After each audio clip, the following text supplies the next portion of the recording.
Okay, so once we're done, once you get your images all finished, and obviously my piece here is not very good, but just gives us a sense of what it would look like if I decided to do it. Once you get it all laid out, you get something on every page. What we want to do now is we have to figure out how to print this, and so hang on to your seats here. It's going to be a little bit of a process, but we're going to make it happen. So you just got to follow these directions pretty exactly. So if you go to what we want to do is we want to figure out how to package all this stuff together so we don't lose it.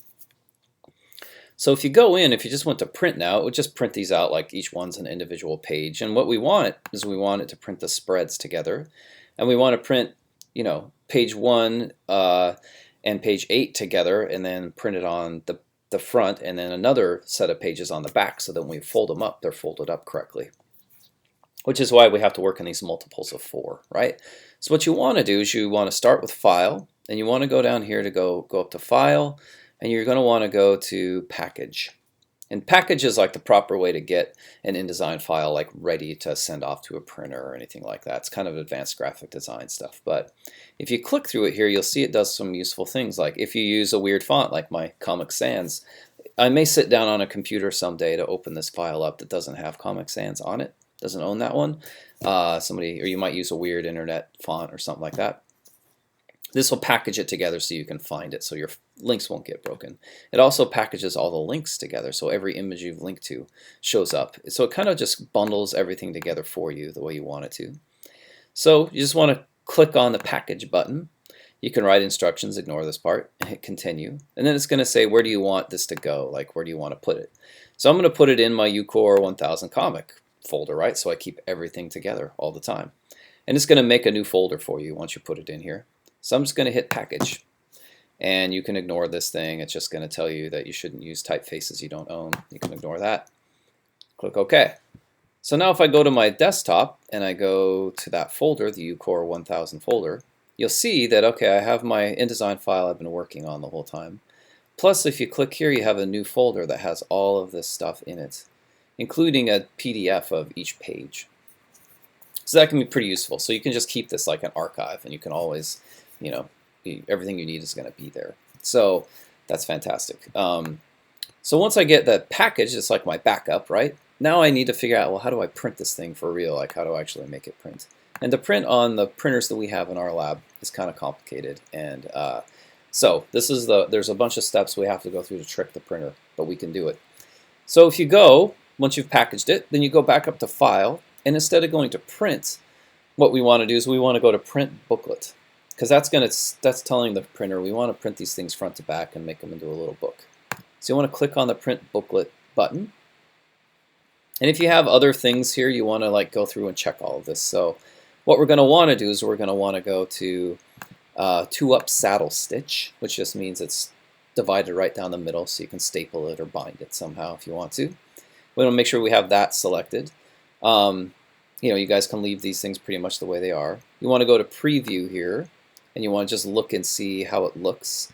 And sometimes what will happen is your preview will look like this, or something will be kind of messed up, right? And usually what that means is that we need to go into the print settings button here.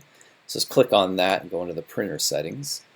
And it's going to ask you, well, which printer do you want to print on? And you're thinking, I want to print on the secure print, probably Scott or something. But what you want to do actually is you want to go to PostScript file. And that just writes this as a special file to a certain place on your computer. So don't worry about the details other than just do what I'm saying. Make sure you click the PostScript file button. And then when you click through it, you want to click through like setup. And we want to make sure we have our setup at landscape, right? To make sure that it's oriented correctly. And you want to click here and you want to make sure that you have like the crop marks button selected, because that tells us where to trim this down so that it's my 5x7 size instead of 5.5 by 8.5. You can check these things. I wouldn't mess too much with these unless you know what you're doing. But just make sure you have the setup selected correctly and the marks and bleed selected correctly. Make sure you have PostScript file selected. Click OK on that. And now you can see in my preview, okay, it's looking good.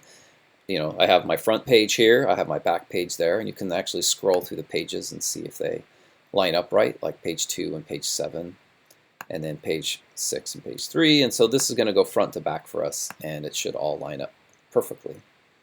So once I get all that set, again, you can make sure you have everything correctly put together. You just click print. And it's going to ask you, well, where do you want me to put this? Again, where do you think I'm going to say? I'm going to say, let's put it all in the folder that we're using to collect all of our items. So just find that folder, find where your original InDesign file is at, and just click Save. And it should kick that out now. And if you go to your folder, wherever that is on your desktop or wherever you've placed it, and open that up, you should see this little button, this little thing here that's saved as a PS file. And that's what you want. You want to make sure you have the PS file selected. So you want to grab that PostScript file. You want to make sure that it is, make sure it says PS. If it asks you to save it as PDF or PS, save it as a PS. And then we just need to find the right program to open this. And then this is where you want to be on the lab computers where they have the right software. But if you control-click on it, or right-click on it, it's going to ask you, well, what do you want me to open it with? And we're going to go through here, and if you can't find it, we're going to go to this thing that says Other. And we want to find Adobe Acrobat Pro X. So we want to find this 11, I guess that is. We want to find Adobe Acrobat Pro. That's the one that will open this best. So if you click Open on that, it's going to bring up this PDF. And it's going to open it as a PDF file in Acrobat. And you'll notice that, aha, my title and my back page are on the same piece of paper, which is what I would want, right? And if I click over here on my page thumbnails, you can see that this is going to print right. So this spread is going to print on top of itself, and when we kick them out of the printer, everything will line up the way it's supposed to.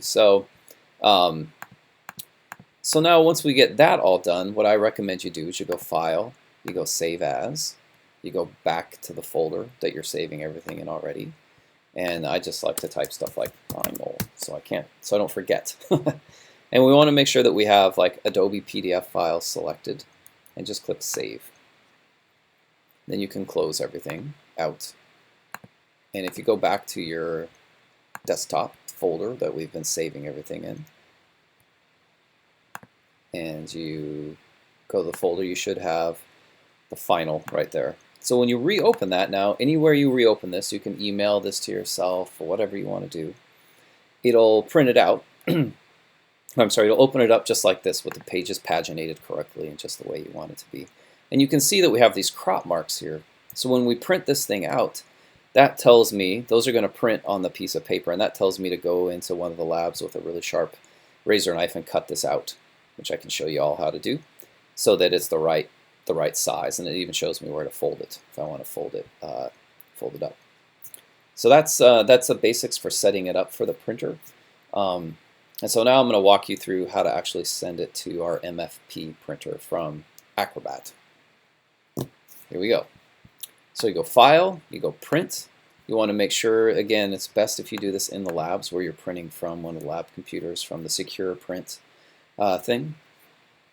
And you want to go in here and you want to go to make sure that we have our size selected. And I kind of like to scale stuff down. I know it's a little bit superstitious, but I think it helps a little bit if it's not, if it's not too big, if it's not pushing the edges. So maybe you scale it down like 90% sometimes just to see what happens. And then you want to make sure you have the advanced. You check your advanced sort of things here. So once that looks okay, and then we want to go in and we're going to want to print on both sides of the paper. So this is really important that you have. So once you've scaled it, it looks good. You can actually scroll through and see where it all hits, right? We want to print on both sides of the paper, and we want to flip on the short edge because we want it to look like a booklet, right? So I want it to kind of flip back and forth on the short edge of it. So now when I scroll through, with any luck, all of this stuff lines up, and just click on the print button. When you click print, it's going to bring up, it'll send it to the printer. It'll bring up the paper cut thing. You can say yes, charge my account, and kick it out. And with any luck, you will get on both sides of, you'll get two pieces of paper, one printed front and back, and then you just fold those in half, staple them together after you've trimmed them, and you'll have your little booklet. So we want to make sure we have two of these for our class. So, but hopefully this will help you get through Myself and Allie are always around to help answer questions, the TA, if you have them. So good luck. Enjoy.